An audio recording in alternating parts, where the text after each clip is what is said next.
देखिए कि मुसलमानों को हर समय लगता है कि हमारा कोई रहनुमा बन रहा है और कोई रहनुमा है। उत्तर प्रदेश में समाजवादी पार्टी मुसलमान वोट डालता है। बिहार में लालू प्रसाद यादव की पार्टी को वोट डालता है। बंगाल में आप चले जाइए तृणमूल कांग्रेस को वोट डालता है। यानी इस तरीके से आप बढ़ते जाइए तो दिल्ली के मामला में भी आप देखिए कि अरविंद केजरीवाल यानी आम आदमी पार्टी को वोट डाल रहा है। और मुसलमान एक समय तक अभी तक भी कह सकते हैं कि कांग्रेस का एक परंपरागत वोटर है। यानी कांग्रेस को अब्बा ने दिए, दादा ने दिए, बेटा भी देगा, एक ये ट्रेंड है। तो इस समय नागपुर के माहौल की हम बात करें कि 2024 का जो इलेक्शन है, ये गडकरी साहब वर्सेस विकास ठाकरे साहब का ये है। तो मीडिया की रिपोर्ट्स बताती है कि मोदी जी के जो विकास हुए हैं पूरे भारत देश में, उसमें अधिकतम योगदान जो है नितिन जी गडकरी का है। तो इसलिए नागपुर के जो मुसलमान हैं, चाहे वो ताजबाग से आते हो, चाहे मोमीपुरा से आते हो, चाहे वो किसी भी एरिया से समर्थन दे रहे हो, तो कहीं न कहीं उन्हें लग रहा है कि विकास हो रहा है। लेकिन ये विकास जो हो रहा है और उनका विनाश हो रहा है, ये उन्हें नज़र नहीं आ रहा है। मस्जिदों को शहीद किया जा रहा है, मुसलमानों की मॉब लिंचिंग की जा रही है और न जाने किस तरीके से हिजाब पर पाबंदी लगाई जा रही है। हमारी कौम की बच्चियाँ हिजाब उनसे छीना जा रहा है। मुसलमानों को जेएसआर के नारे लगाने कहा जा रहा है। उनके साथ इस तरीके से सलूक किया जा रहा है जिस तरीके से दुय्यम दर्जे का। तो जिस तरीके से ये जो इलेक्शन है ये लोकसभा का है, इसमें चुनने वाला जो व्यक्ति होता है वो कानून यानी कि संसद में बैठता है और वहाँ कानून बनते हैं। कानून जो बनते हैं वो संसद में बनते हैं, लोकसभा में बनते हैं।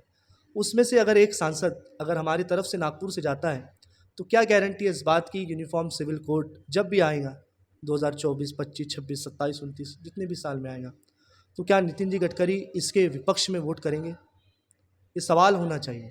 जिस तरीके से मुसलमानों की मौलाना आज़ाद अल्पसंख्यक की फेलोशिप बनकर दी गई, जो कौम के बच्चे नेट सेट पीएचडी धारक जो बच्चों को कुछ मुआवजा मिलता था वो बंद कर दिया गया, इसके लिए किसने आवाज़ उठाई? तो क्या हमें ये वापस मिलेगा? वक्फ बोर्ड की बात कर रही है, आप आज तक के चैनल देखिए, गोदी मीडिया के पूरे चैनल देखिए, वक्फ बोर्ड को ख़त्म करने की इन्होंने साजिश रच दी है और कहते हैं कि वक्फ बोर्ड को हम ख़त्म कर देंगे। तो क्या नितिन जी गडकरी साहब वक्फ बोर्ड को रोकेंगे? और जितने भी ये जो मुसलमान जो कह रहे हैं कि गडकरी साहब को विकास के नाम पर वोट दो, तो क्या ये बात उनके सामने नहीं की जाती कि मुसलमानों की जो दरगाहों को तोड़ा गया, सूफ़ी कॉरिडोर बनाया गया, उस सूफ़ी कॉरिडोर के जितने भी मेंबरान हैं, क्या उन्होंने कभी आवाज़ उठाई कि ये दरगाह को क्यों तोड़ा गया? संज्ञान लीजिए गडकरी साहब। तो क्यों नहीं बोलते हैं? आप कांग्रेस को तो बड़ा बदनाम कर देते हो कि कांग्रेस वोट लेती है, कांग्रेस ये नहीं करती है, कांग्रेस वो नहीं करती है। ठीक है ना, अभी सत्ता में 10 सालों से कौन है? 10 सालों में आपके साथ क्या हुआ? ये 10 सालों का कभी हिसाब निकालिए अब अपने पास कि हमारे साथ क्या हुआ? मुसलमानों को किस तरीके से परेशान किया जा रहा है? मुसलमानों को हर समय उनकी दाढ़ी से, उनकी टोपी से, उनके लिबास से, उनके खाने से, यहाँ तक कि देखा जा रहा है फ्रिज में आपने क्या रखा गया है। तो बताइए ऐसी पार्टी के ऐसे नुमाइंदों को आप वोट देंगे और क्या बात है कि वो आपके पक्ष में वोट करेंगे? और अपनी बीजेपी उनके आका कौन है? उनके गुरु कौन है? जो संसदीय दल की कमेटी होंगी उनके नेता कौन होंगे? तो प्रधानमंत्री नरेंद्र मोदी जी ही होंगे ना, अमित शाह ही होंगे ना। हेमंत बिस्वा शर्मा असम का मुख्यमंत्री भारतीय जनता पार्टी का है, वो कहता है कि मैं पूरे मदरसे बंद कर दूंगा।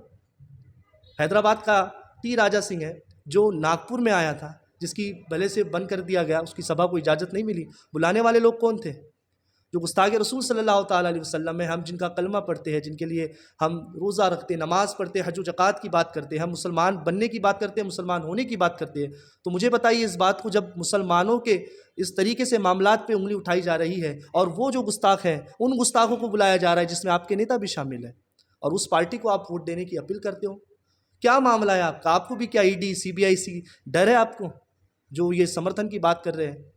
मैं नहीं समझता हूँ कि कहते हैं कि भाई हमारे कई काम निकाले हैं गडकरी जी ने, बहुत मदद की है हमें गडकरी जी ने। तो फिर गडकरी साहब ने अगर काम निकाले तो आपका फिर इस्लाम, मुसलमान, ईमान से तो फिर मतलब ही नहीं रहना चाहिए। फिर क्यों दाढ़ी रखे हो, क्यों टोपी पहने हो, क्यों आपने मुसलमान का लबादा पहन के घूम रहे हो? डायरेक्ट हो जाओ उनकी तरफ, खुले हो जाओ उनकी तरफ। मुसलमानों की जो मैंने बात कही कि आपको आपके खाने से, पहनने से, कपड़े से, ट्रेन में सफ़र करने से, यहाँ तक कि मार दिया जा रहा है, गोलियों से मार दिया जा रहा है ट्रेनों में। तो जब गडकरी साहब को आप अपना दर्द क्यों नहीं सुनाते हैं कि वो संसद में बैठते हैं, बोल सकते हैं? आप कहते हैं कि वो धर्म की बात नहीं करते, विकास की बात करते हो। तो जो ये विनाश हो रहा है इसके लिए हम कौन से सांसद की तरफ जाइए? दूसरी किसी पार्टी को अगर वोट दे, मान लो कांग्रेस को वोट दे, जी। तो हम देख रहे हैं ईडी और सीबीआई के डर और खौफ की वजह से ही वो शख्स, वो नेता जिसे हमने वोट दिया था, वो भाजपा में चले जाता। देखिए कि हम साल भर पढ़ाई करते हैं, हम क्लास जाते हैं, ट्यूशन क्लास लगाते हैं, एग्ज़ाम का समय आता है, रिज़ल्ट हमारे पास आता है, तो मैं यही कहना चाहता हूँ कि रिज़ल्ट वाले दिन जो होता है वो उसकी पूरी तैयारी होती है, और उसी तरीके से जो व्यक्ति किसी और पार्टी में जाता है तो कहीं ना कहीं वो करप्टेड है, उसके ऊपर गुनाह है। लालू प्रसाद यादव कभी भी भारतीय जनता पार्टी को सपोर्ट नहीं करे, जेल में जाना पसंद करे, आजम खान जेल में जाना पसंद करे, लेकिन कभी भारतीय जनता पार्टी के सपोर्ट में नहीं गए। ज़िंदगी चले गई उनकी, अभी कितने साल। मुख्तार अंसारी जो अंदर है, क्या वो भारतीय जनता पार्टी में चले गए? ऐसे कई नाम हैं कि जो जिनके ऊपर भ्रष्टाचार के आरोप लगे हैं, लगाए गए हैं, जेल काटी है, क्या वो बीजेपी में चले गए? अशोक राव चौहान अगर बीजेपी में चले गए, प्रफुल्ल पटेल अगर इनके साथ चले गए, अजित पवार इनके साथ चले गए, तो ये उनके कुछ मामलात होंगे। लेकिन हम ऐसे ही अगर कहें कि हर कांग्रेसी ऐसा है, तो ये बात नहीं हो सकती। हमें भी भरोसा करना पड़ेगा। अब वो अलग चले जाते हैं, वो हमें तो पता नहीं ना कि उनके दिल में क्या है, हम तो चुन कर दे रहे हैं उनको।